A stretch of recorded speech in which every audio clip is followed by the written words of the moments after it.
raconte. Christophe Andelatte. Je vais vous raconter aujourd'hui l'histoire d'un garçon qui est assis là, en face de moi, et qui est doté d'une volonté absolument hors du commun. Bonjour Jonathan Drutel. Bonjour.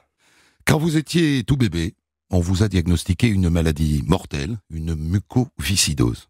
Vous étiez donc condamné. On vous donnait 17 années d'espérance de vie. Et aujourd'hui, vous avez 34 ans, et vous êtes là, assis en face de moi. Vous êtes même devenu un sportif de haut niveau, puisque vous avez signé récemment un Ironman, et pas le moindre des Ironman, celui de Nice, qui consiste à enchaîner, je rappelle, un Ironman, un marathon en course à pied, 180 km en vélo et 3,8 km de natation. Pour en arriver là, vous êtes passé par une première greffe du poumon, puis une deuxième greffe cœur-poumon. Je vais raconter tout ça. Vous avez eu la chance d'être coaché dans la vie et aimé par un papa absolument unique qui a comblé la défaillance de votre maman.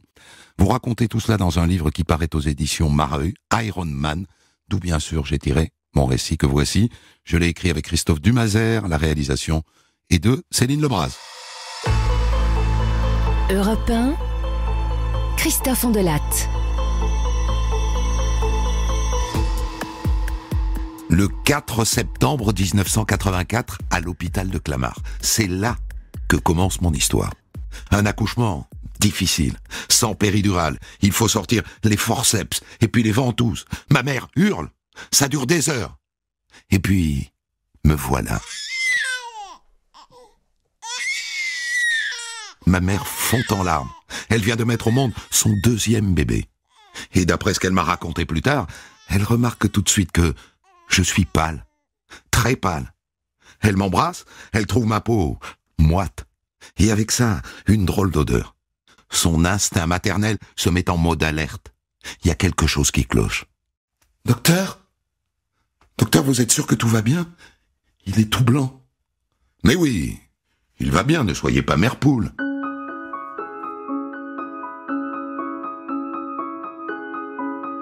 Je découvre notre appartement, en banlieue parisienne, à Meudon-la-Forêt. Mon père est ingénieur chez Renault, ma mère hôtesse dans les aéroports. Ils sont tous les deux de Saint-Étienne. Les jours passent. J'ai la diarrhée tout le temps. Et puis la peau toujours aussi blanche et maintenant violacée à certains endroits. Et je les vois tous les deux au-dessus de mon berceau. Ils s'inquiètent. Ma mère plus que mon père. Elle me met peau à peau avec elle. Je passe des heures nues sur sa poitrine. Il y a un truc qui va pas. Là-dessus, je fais une bronchiolite. Ma mère m'emmène direct aux urgences pédiatriques. Madame, une bronchiolite à cet âge-là, c'est sérieux. On va l'hospitaliser. Et ça dure. Et mon état s'aggrave tous les jours. Et au bout de 3 semaines, Madame, monsieur, vous pouvez venir avec moi, s'il vous plaît. Asseyez-vous. Voilà, nous avons pratiqué sur Jonathan le test qu'on appelle le test de la sueur. Votre fils est atteint d'une maladie génétique extrêmement rare, qui s'appelle la mucoviscidose. On est en 1984. Mes parents n'ont jamais entendu parler de la mucoviscidose. Et ils ne réalisent pas à quel point c'est grave. Dans l'immédiat, ces bronches-là sont très infectées. On va devoir lui administrer une forte dose d'antibiotiques, disons 10 fois supérieure à la dose habituelle. Je dois vous dire qu'il y a un risque, mais si on ne fait rien, je ne suis pas certain de pouvoir le sauver. Il faut tout tenter.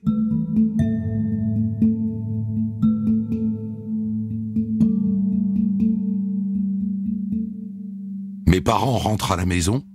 1984, il n'y a pas Internet. Ma mère se jette sur l'encyclopédie. Mucoviscidose. Mucoviscidose, nom féminin, maladie héréditaire grave, qui paralyse les organes vitaux, pouvant entraîner la mort. L'espérance de vie est de 17 ans. Elle s'écroule sur le canapé. Mais qu'est-ce que j'ai fait? J'ai pas bien mangé pendant ma grossesse. Je ne suis pas assez hydraté. Ça n'a pas de sens. Mais c'est normal.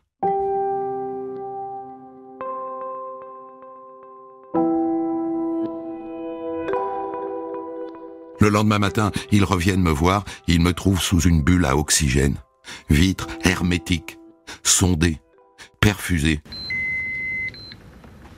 Et l'infirmière qui dit « C'est votre fils ? Profitez-en, il va bientôt mourir. » Ma mère s'énerve, elle crie, elle pleure, elle peste contre cette femme qui lui parle sans tact. Dans mon berceau, il y a un bocal qui aspire le mucus, la saleté de mes poumons verdâtres. L'encyclopédie dit que je peux vivre jusqu'à 17 ans. Mais à partir de maintenant, je peux mourir n'importe quand, maintenant ou dans un mois.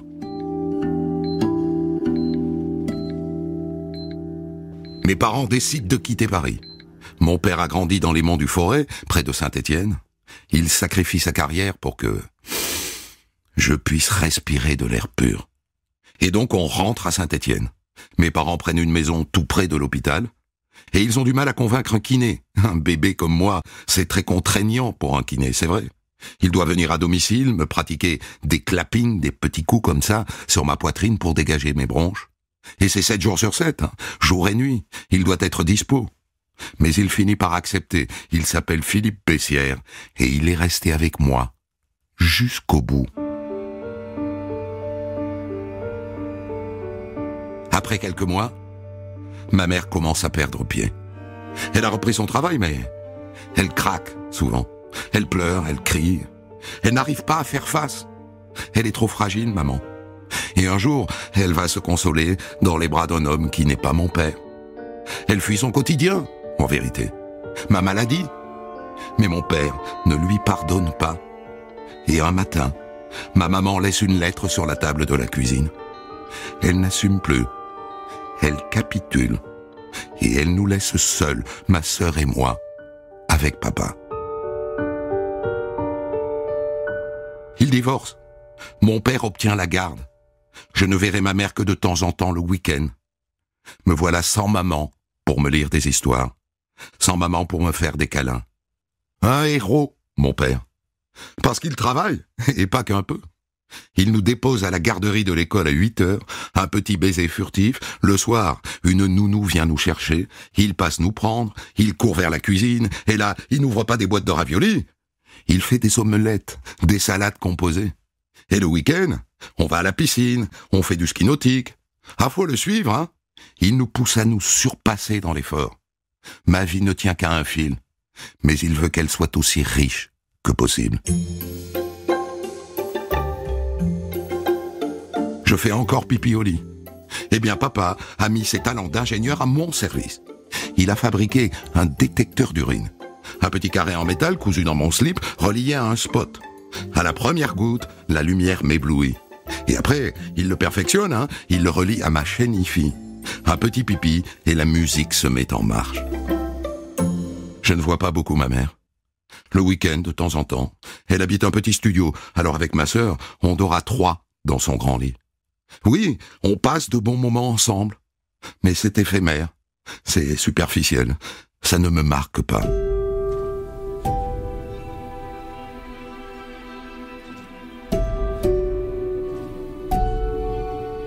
Il y a une nouvelle personne dans ma vie. Hélène. La première fois que je la vois, c'est à un barbecue à la maison. Je cours direct chez les voisins. Ça y est, papa a trouvé une nouvelle femme. Elle emménage à la maison et elle devient notre mère de substitution. Et avec papa, il me donne une demi-sœur, Laura. C'est à peu près à ce moment-là, j'ai dans les 12 ans, qu'on installe Internet à la maison. Et un jour, je prends mon courage à deux mains et je tape mucoviscidose. Et là, je tombe sur des forums de discussion. Et c'est là que je réalise que ma maladie tue, que je vais mourir. D'un coup, je perds ma naïveté. Jusque-là, je n'avais pas réalisé. Je vais mourir demain. Mais en vérité, je n'en crois pas un mot, hein. Je me sens plus fort que la maladie. L'hiver, quand je me mets à tousser, c'est terrible. Ma poitrine se fend en deux, c'est angoissant. Je prends jusqu'à 30 médicaments par jour. Des qui me donnent envie de vomir, des qui me font saliver. Je fais aussi de la kiné, 20 minutes le matin avant l'école et 20 minutes le soir après l'école. Et puis j'inhale des aérosols 2 fois par jour. Me battre contre la muco me prend au minimum 2 heures par jour.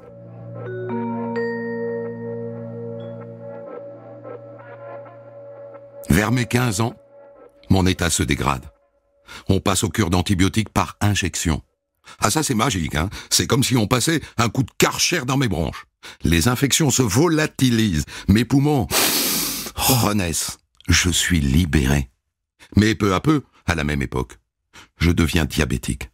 Je me fais tout seul des piqûres au doigt pour mesurer mon taux de sucre et après, des injections d'insuline. Un médicament de plus. Oh, rien de dramatique, hein.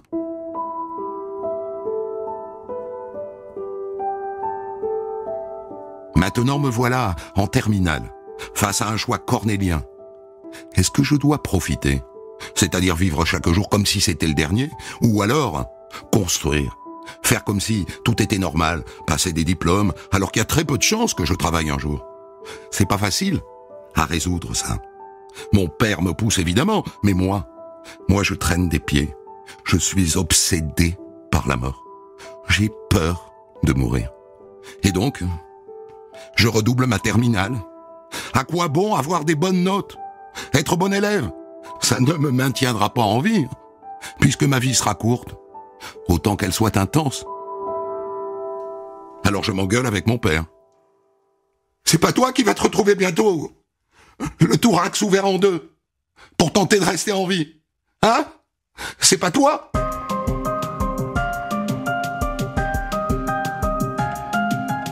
N'empêche que j'ai mon bac, et qu'après mon bac, j'entre dans un DUT en génie électrique. Je m'aimais pas dans ceux de mon père ingénieur, et d'ailleurs dans la foulée, je rentre à l'INSA, l'Institut National des Sciences Appliquées. Moi aussi, je serai ingénieur. Mais assez vite, je perds mon souffle, et avec mon énergie, mon enthousiasme, la maladie est en train de prendre le dessus. Doucement, mais sûrement. Mais mon père, comme toujours, fait comme si de rien n'était. On part en vacances au ski, comme d'habitude, à Serre-Chevalier. Le premier jour, je me lance en haut d'une piste. Au bout de 50 mètres, je peux plus respirer. J'étouffe.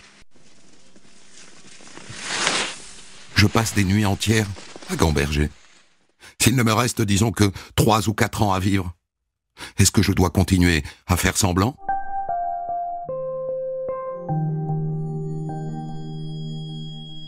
Le chanteur Grégory Le Marchal de la Star Academy. J'ai jamais eu les pieds sur terre.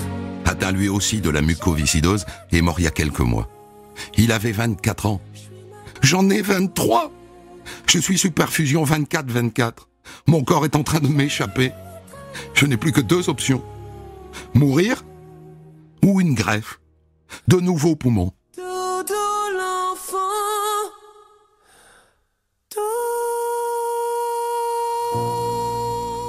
Alors en attendant un donneur, on me prépare. Il faudra m'ouvrir en 2. On m'explique comment ça va se passer. On me fait des tests. Et puis un jour... Bien, Jonathan. Vous êtes inscrit sur la liste de transplantation. Maintenant, il faut attendre. Attendre. En moyenne, entre 7 et 9 mois. Et les mois passent. Et je suis toujours perfusé en permanence. Et tous les jours, sous oxygène. À chaque coup de téléphone, mon cœur s'emballe.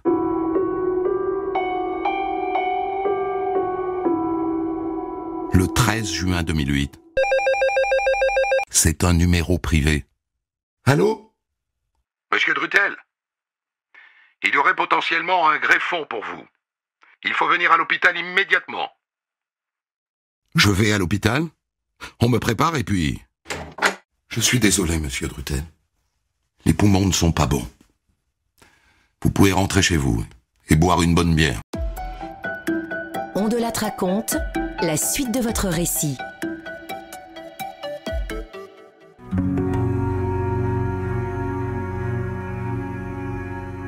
3 jours après.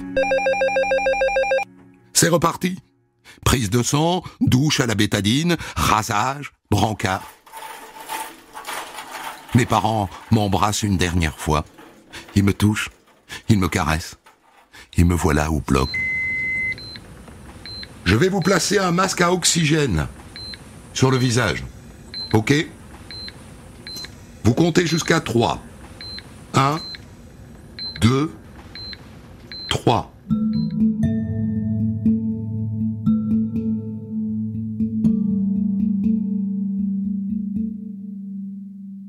Ça dure 6 heures.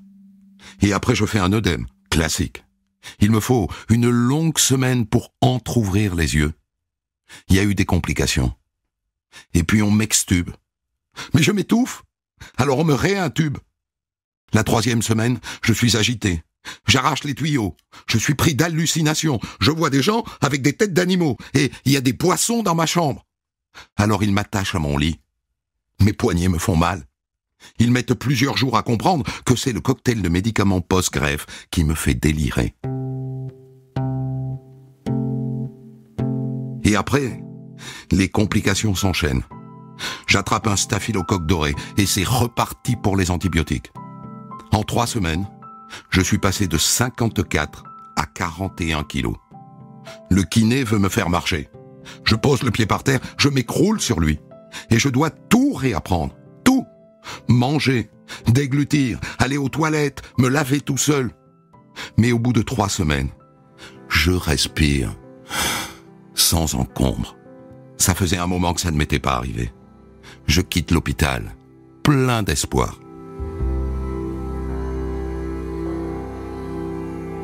Je vais dans un centre de rééducation, en Ardèche. Pas longtemps. Mon état se dégrade. 3 jours plus tard, on me renvoie à l'hôpital. Il y a un problème. Mes poumons sont en train de se nécroser. Alors on me met dans les mains d'un ponte du CHU de Saint-Étienne, qui tente un truc que jusqu'ici, il n'a pratiqué que sur les malades atteints d'un cancer du poumon. Mais il n'y a pas le choix. Il s'agit d'aller poser dans le poumon une armature métallique couverte de silicone, une prothèse pour dilater les bronches. Pour l'instant, je suis sauvé. Et je rentre chez moi.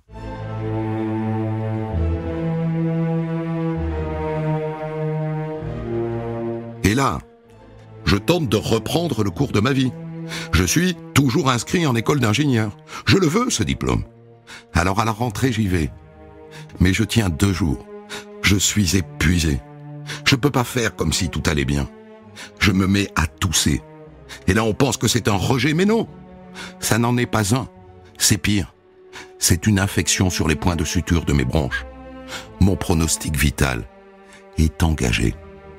Et là, mon père, il me l'a dit plus tard, à ce moment-là, il pense enterrement. Il pense pierre tombale. On m'a trouvé un aspergillus dans les poumons. C'est un champignon virulent. Il n'y a qu'une seule solution. Une 2e greffe. D'autres poumons, mais pas que. Pour me donner toutes mes chances, il est maintenant question de me transplanter des poumons et un cœur. Alors que le cœur, le mien, va très bien.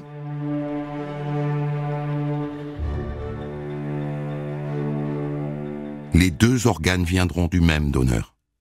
Le 25 décembre 2008, j'entre sur la liste des malades en attente d'organes. 2 jours plus tard. Monsieur Trudel, hôpital Louis Pradel. On a un cœur-poumon disponible pour vous, venez. Hôpital, douche de bétadine et puis... Ben non, finalement, il n'y a plus de greffe disponible. Retour sur la liste d'attente. Souffre plus.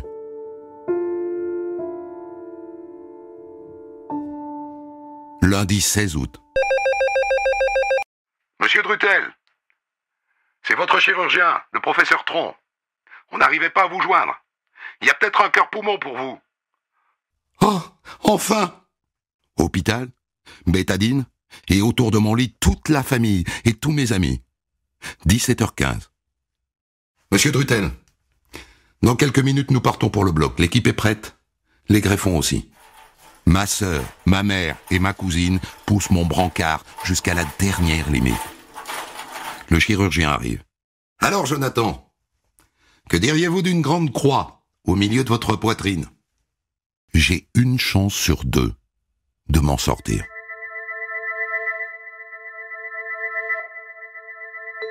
Minuit. D'un coup, les machines s'agitent. Affolement général. Un drain planté dans ma poitrine saigne. Hémorragie au niveau du cœur. Le chirurgien parvient à colmater la brèche.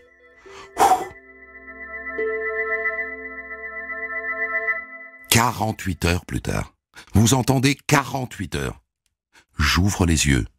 Et la première chose que je fais, c'est de m'extuber. Et là, je respire. Je respire comme je n'ai jamais respiré. Ça n'a rien à voir avec la première fois.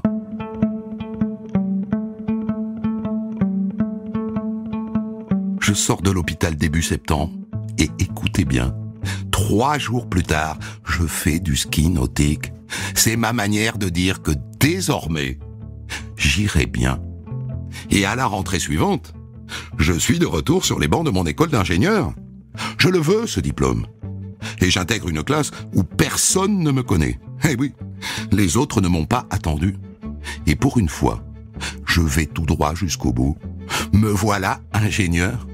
Quelle revanche! Et dans la foulée, je décroche un CDI, je grimpe les échelons et en 2 ans, je me retrouve manager dans mon bureau d'études. Ce qui m'arrive après, ça je ne sais pas si vous allez comprendre. La vie m'ennuie. Je n'ai plus de but. J'ai plus d'envie. Je ne tousse plus. Je respire à plein poumon et pourtant je ne vais pas bien. Je n'ai plus rien à combattre. J'ai tellement été dorloté, chouchouté pendant tout le début de ma vie. Je me retrouve seul. Je me sens abandonné. J'ai vu sur Internet que c'est caractéristique des enfants atteints de maladies chroniques. Ils appellent ça l'égoïsme narcissique. Ce qui va me sauver, c'est une drogue, le sport. Je commence par la course du cœur, un relais de course à pied entre Paris et la station de ski des Arcs. J'enchaîne avec le mont Ventoux, en vélo, 22 km, jusqu'à 1900 mètres d'altitude. Et à l'arrivée, c'était super, Jonathan. T'as vu, t'es arrivé. On me tombe dans les bras. On m'embrasse. Je retrouve enfin l'attention que j'avais perdue. Les bienfaits d'être entouré. Mon prochain défi, c'est le marathon de Paris.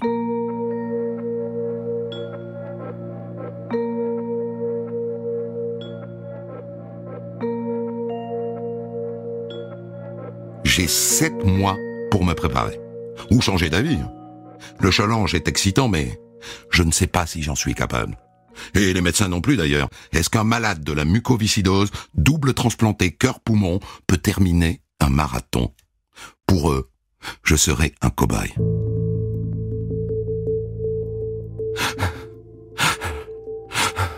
Quand je commence l'entraînement, je ne peux pas courir plus de 10 km.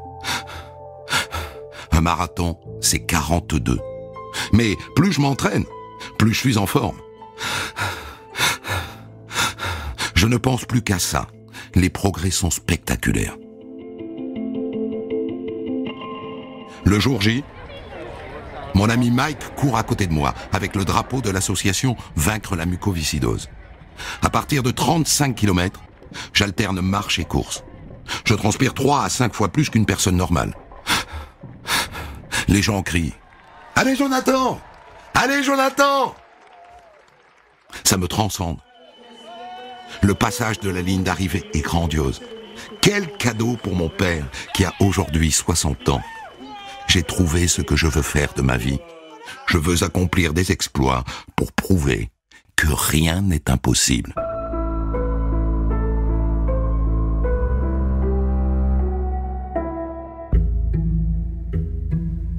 Alors j'enchaîne avec un autre défi.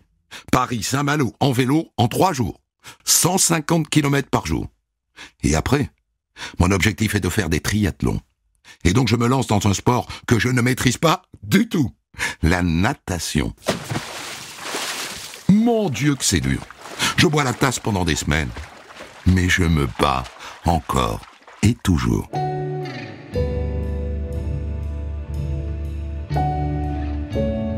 Et aujourd'hui, je me lance dans le défi le plus fou de toute ma vie, l'Ironman de Nice. 3,8 km de natation, enchaîné avec 180 km de cyclisme, et pour finir, un marathon. Dantesque. Je prends contact avec les organisateurs.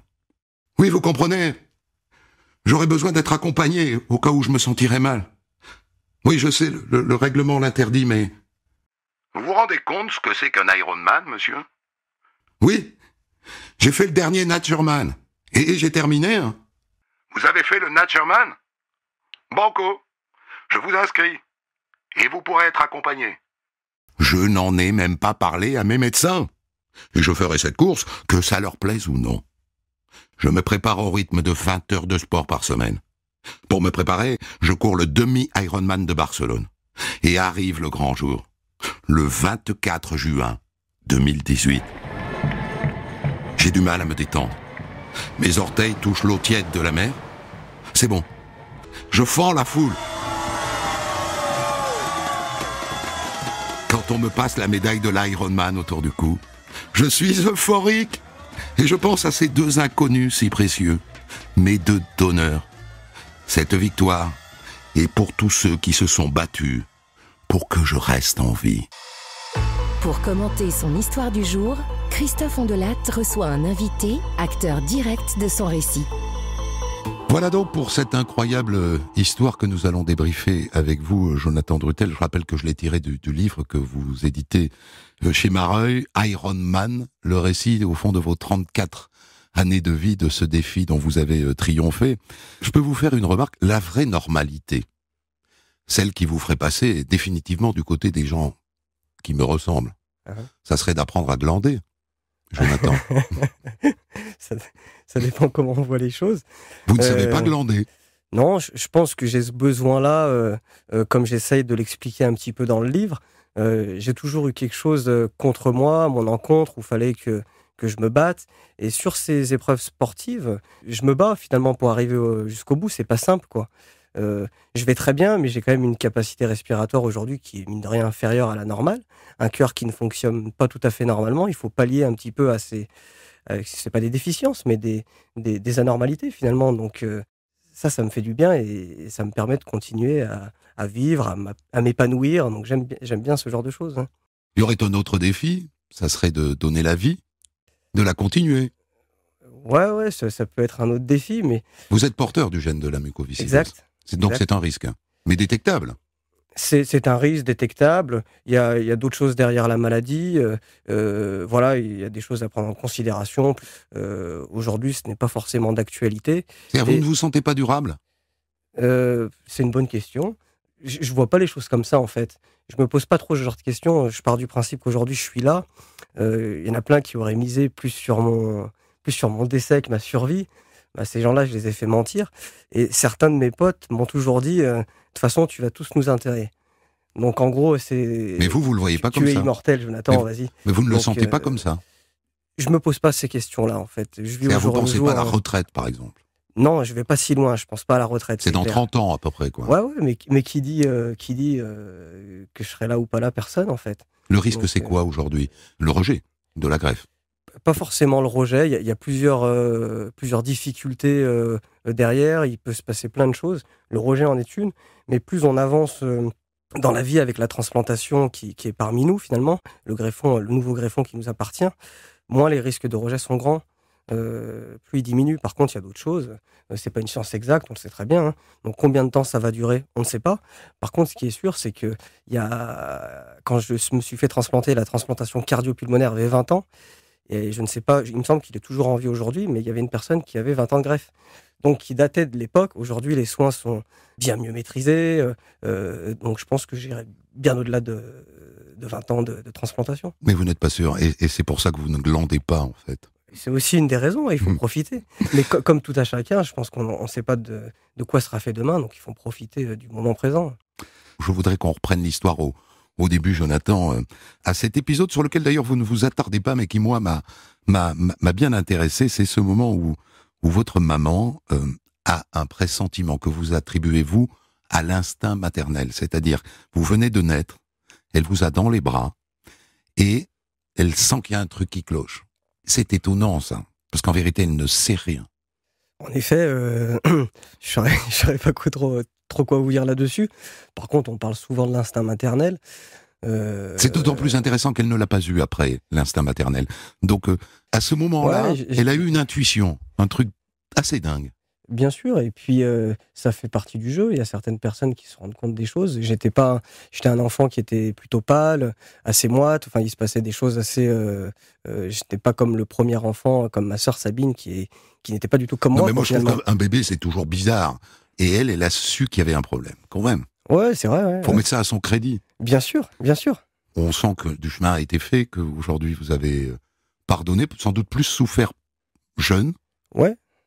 Et qu'aujourd'hui, vous avez fait du chemin vers elle, dans la compréhension. Oui, mais je pense qu'on s'est tous retrouvés petit à petit. Je pense que là...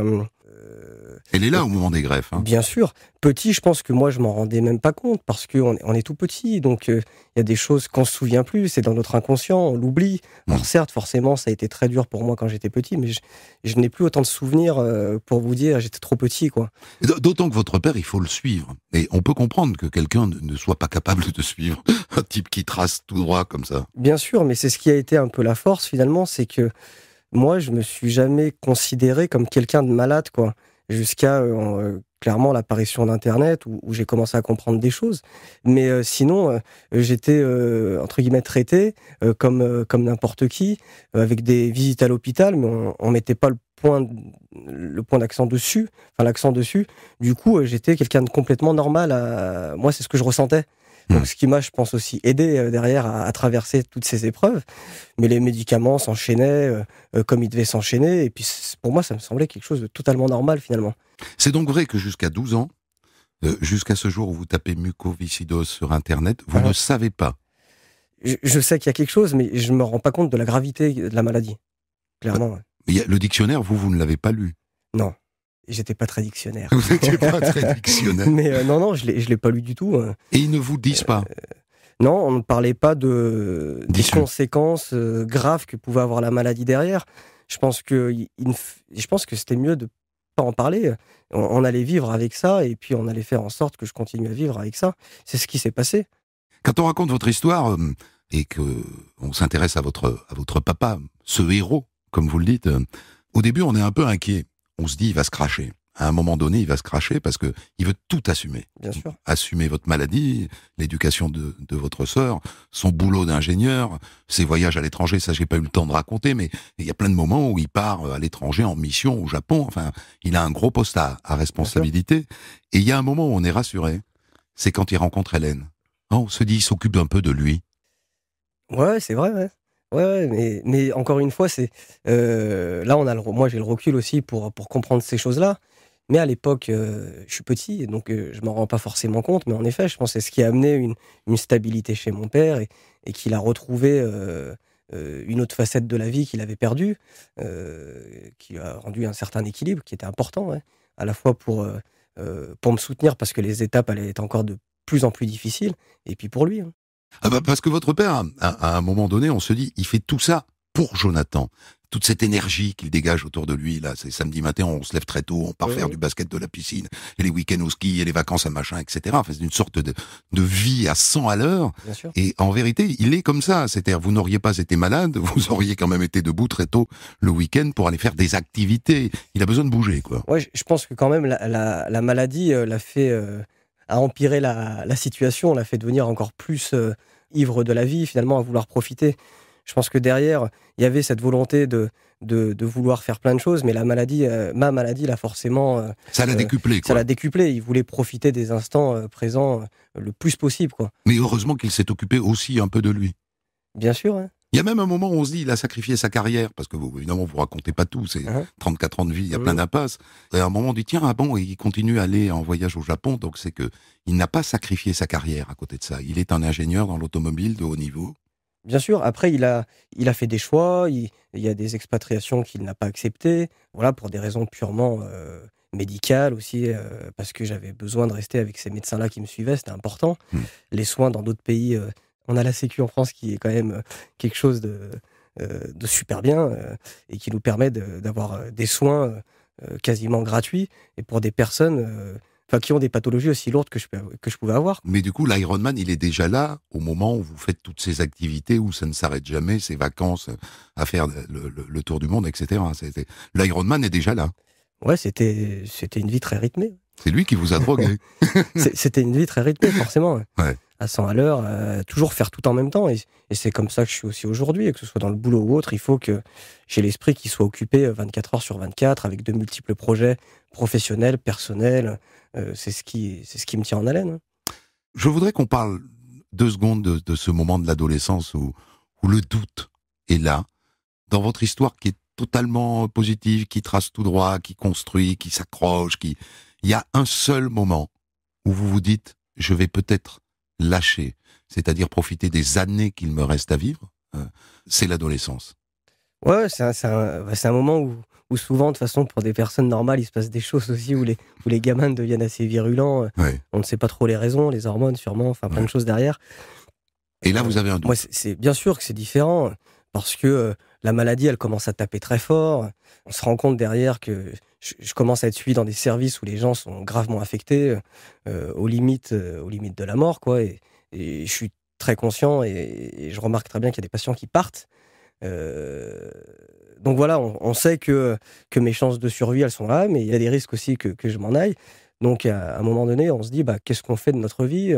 Moi, j'étais en train de faire des hautes études, en école d'ingénieur, etc. Est-ce que ça vaut la peine ? Est-ce que ça vaut la peine de continuer à faire ce genre de choses, à être tous les soirs en train de travailler derrière son écran ou bouquiner ses livres techniques, ou finalement aller rigoler, partir voyager et puis profiter un petit peu peut-être des dernières années ou des derniers mois qui me restent à vivre. Et puis, je pense que c'est...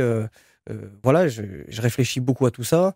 Il y a beaucoup de crises de colère et de discussions assez houleuses avec mon père surtout, parce que lui, en aucun cas, il veut que je lâche. Vous baissiez les bras. Bien sûr. Ouais. Et voilà, d'un côté, il y a cette compréhension, mais en fait, dans ces discours, il n'y a jamais de la compréhension, quoi. Je le sais intérieurement qu'il me comprend, mais il me le fait pas, il me le montre pas, en fait. Ça n'est pas manifeste. Voilà, hein. Pour lui, c'est clair qu'il n'y a même pas à réfléchir, il faut continuer, quoi. Voilà. Marche ou crève, pour le coup. Mais dans l'idée, il a raison, parce que je me suis toujours dit, si j'arrête tout et que je me retrouve 10 ans après sans rien, je vais faire quoi de ma vie ? Je m'en mordrai les doigts, finalement. J'avais un diplôme d'ingénieur à portée de main. Si je pars, j'ai plus rien. Qu'est-ce que je vais faire, quoi ? Et donc, c'est ce qui me maintient en vie, ce qui me dit, je vais continuer à bûcher. Et puis on va garder le positif. On va dire qu'on va rester en vie, on va y arriver. Sans l'énergie que insuffle en permanence votre père et l'exigence qu'il a, vous ne gagnez pas la bataille.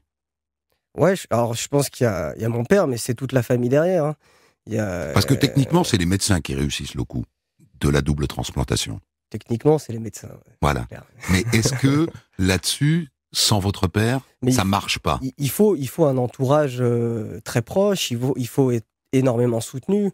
Si on est tout seul dans la nature avec cette mucoviscidose qui nous tape dessus, on abandonne très vite, c'est pas possible. Donc j'avais à la fois des amis merveilleux qui me faisaient complètement oublier la maladie. Je sortais en soirée avec mes perfusions au bras et je revenais le matin, des fois dans des états pas très corrects. Et l'infirmière repassait le matin à 5h du mat, me rebranchait d'autres perfusions. Voilà, on a profité comme une personne normale finalement. Et c'est ça qui était bon, quoi. C'est-à-dire qu'on fait comme si de rien n'était. Et je pense que c'est ce qui permet de continuer. Et tout ce soutien-là, si je ne l'avais pas eu, forcément, je ne serais plus là aujourd'hui. Ça passe pas. Ouais. Ça passe pas. L'hypothèse de la greffe, elle existe depuis quand ? Parce qu'elle apparaît tout d'un coup, dans votre récit. On a l'impression que, avant vos 15 ans, en gros, le sujet n'a jamais été abordé. Non, c'est exactement ça. Le livre retrace complètement la vérité. Il n'y a rien qui n'est car on vous a jamais dit avant, il est possible qu'avec une greffe, on n'en parle pas, en fait. Parce que la greffe, il est possible, certes, mais c'est quand même une intervention à risque, quoi. Ouais. Quand on passe la porte du bloc, on ne sait pas si on en ressort. Hein. Mais elle intervient au moment où, de toute façon, le risque de mourir est là. Exact. Il est tellement proche. En gros, le risque est à la fois de mourir si on n'obtient pas la greffe, mais le risque de la greffe aussi est très important derrière. Ils partent du principe, du moins à mon époque, que quand on est inscrit sur une liste de transplantation, il nous restait à peu près 1 an à vivre. Donc il faut que ça soit quand même assez rapide dans l'idée. Hein. Donc voilà, on y va vraiment au dernier moment. Mais là encore, c'est un jugement des médecins. Il ne faut pas y aller trop tard pour ne pas être trop affaibli, mais pas y aller trop tôt non plus, parce qu'il y a des risques derrière. Donc ça, c'est à eux de jauger, et ça, on leur fait confiance derrière, quoi. La dépression qui suit la deuxième greffe, qui est un moment étonnant, c'est aussi un moment de faiblesse. Il n'y en a pas beaucoup dans votre vie. Elle est intéressante parce qu'en fait, on est dans cet égoïsme narcissique dont vous parlez. On ne s'occupe plus de vous et c'est dur à vivre. J'ai mis longtemps à le verbaliser, ça, oui. À le verbaliser. Pour moi, c'est important de poser des mots sur ce qui se passe, de comprendre finalement pourquoi je suis dans un état pareil, quoi. Comment je peux être si con, en gros. Mais voilà, je lis beaucoup. Si con ou si faible. Vous n'aimez pas être faible. Ouais, c'est vrai, mais comment on peut être dans cet état-là, quoi, si fébrile, finalement. C'est ça. Et voilà, je cherche beaucoup d'informations et je comprends petit à petit que tout ce que j'ai vécu pendant mon enfance m'amène à cette fragilité aussi intérieure que j'assume finalement complètement, qui fait partie de ma vie. Et l'Ironman, c'est le retour de l'égoïsme narcissique. Enfin, l'Ironman, le marathon de Paris et tout le reste. Ouais, peut-être, on peut. Je sais pas. C'est se retrouver soi-même au centre, quoi. D'un côté, c'est vrai que ça me permet de nouveau avoir un petit peu la lumière sur moi, mais le but est tout autre derrière. C'est finalement ce qu'aujourd'hui, ce qui me plaît, c'est que j'arrive à être utile, en fait. Ouais. Utile pour la bonne cause, pour donner aux gens de l'espoir. Et ça c'est génial, quoi. Je pense se sentir utile, c'est la plus belle des choses. C'est un livre à lire, en tout cas. J'en rappelle le nom, Ironman, aux éditions Mareuil. C'est un livre à lire pour tous ceux qui cherchent des raisons d'avancer.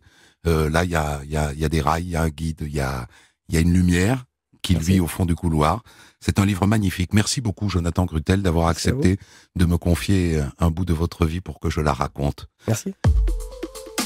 Des centaines d'histoires disponibles sur vos plateformes d'écoute et sur europe1.fr.